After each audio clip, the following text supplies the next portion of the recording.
എല്ലാവർക്കും good morning. ഇന്ന് രാവിലെ എന്താ ചെയ്യാമെന്ന് നോക്കിയിരുന്നപ്പോഴത്തേക്ക് നല്ല മുരിങ്ങയില നല്ല രീതിയിൽ തഴച്ച് വളർന്ന് നിൽക്കുന്നുണ്ട്.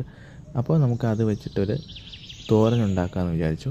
എല്ലാവർക്കും അറിയാമല്ലോ, മുരിങ്ങയില നല്ല ആരോഗ്യ ഗുണങ്ങളെല്ലാം ഉള്ള ഒരു ഇലയാണ്. അപ്പോൾ നമുക്ക് നേരെ വീഡിയോയിലോട്ട് പോകാം. ഇതിന് അമ്മിക്കല്ലിൽ നമുക്ക് ജീരകം വെളുത്തുള്ളി ഒന്ന് ജസ്റ്റ് ഒന്ന് ചതച്ചെടുക്കാം. ഒത്തിരി അരയ്ക്കണ്ട. എന്നിട്ട് അതിലൊരു പച്ചമുളക് ഇടുന്നുണ്ട്. ഞാൻ എരിവിനനുസരിച്ച് പച്ചമുളക് നിങ്ങൾക്ക് ചേർക്കാം. ഞാൻ 2 പച്ചമുളക് ചേർക്കുന്നുണ്ട്. പച്ചമുളക് അരച്ചതിന് ശേഷം തേങ്ങ മഞ്ഞൾപ്പൊടി ചേർക്കുന്നുണ്ട്. തേങ്ങ മഞ്ഞൾപ്പൊടി എന്ന് വെച്ചാൽ നമ്മൾ ജസ്റ്റ് ഒന്ന് ചതച്ചെടുക്കുക.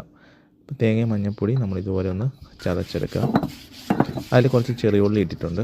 ചെറിയ ഉള്ളി ഒന്ന് ചതച്ച് നമ്മുടെ ഗ്രേവി അതിൻ്റെ അരപ്പ് റെഡി ആയിട്ടുണ്ട്. അപ്പോൾ ഇത് നമുക്കൊരു പാത്രത്തിലോട്ട് മാറ്റി വയ്ക്കാം. പിന്നെ പാനിൽ നമ്മൾ ആദ്യം എണ്ണ ഒഴിച്ചു, കടുകിട്ടു. കടുക് പൊട്ടിയതിന് ശേഷം വറ്റൽമുളക് കീറിയിട്ടു. ആ വറ്റൽമുളക് ഒന്ന് മൂത്ത് വന്ന ശേഷം നമ്മൾ അരപ്പിട്ട് കൊടുത്തു. ഈ അരപ്പ് ഇങ്ങനെ വെക്കുമ്പോഴത്തേക്കാണ് ടേസ്റ്റ്. ആദ്യം അരപ്പിട്ട് ജസ്റ്റ് ഒന്ന് ഫ്രൈ ആക്കിയെടുക്കാം.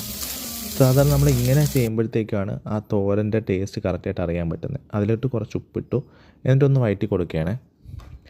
അത്യാവശ്യം ഒന്ന് ഫ്രൈ ആവണം, ഒരുപാട് ഫ്രൈ ആവണ്ട, ജസ്റ്റ് ഒന്ന് മൊരിഞ്ഞ് വന്നാൽ മതി. ഇതുപോലെ ഒന്ന് മൊരിഞ്ഞ് വന്നാൽ മാത്രം മതി. എന്നിട്ട് നല്ല രീതിയിലൊന്ന് വഴറ്റി കൊടുക്കാം. എന്നിട്ട് അതിൽ നമ്മുടെ ഇല ഇടുമ്പോഴത്തേക്ക് ആദ്യം ഒരുപാട് കൂടുതലെന്ന് തോന്നും, പക്ഷേ അത് വെന്ത് വരുമ്പോഴത്തേക്കും കുറച്ച് മാത്രമേ കാണുള്ളൂ. എന്നിട്ട് 10 മിനിറ്റ് ഇതുപോലെ വെള്ളം കുടഞ്ഞിട്ടൊന്ന് അടച്ച് വെച്ച് വേവിക്കുക. അത് കഴിയുമ്പോഴത്തേക്ക് അടിപൊളി ടേസ്റ്റ് ആയിരിക്കും, നമുക്ക് നല്ലൊരു മണവും വരും. അപ്പോൾ നമ്മുടെ സിമ്പിളായിട്ടുള്ള മുരിങ്ങയില തോരൻ റെഡി ആയിട്ടുണ്ട്. ഇതുപോലെ മുരിങ്ങയില ഒരുപാട് പേരുടെ ഫേവറേറ്റ് ആയിരിക്കും. നിങ്ങൾ ഇതുപോലെ ഒന്ന് ഉണ്ടാക്കി നോക്കുക.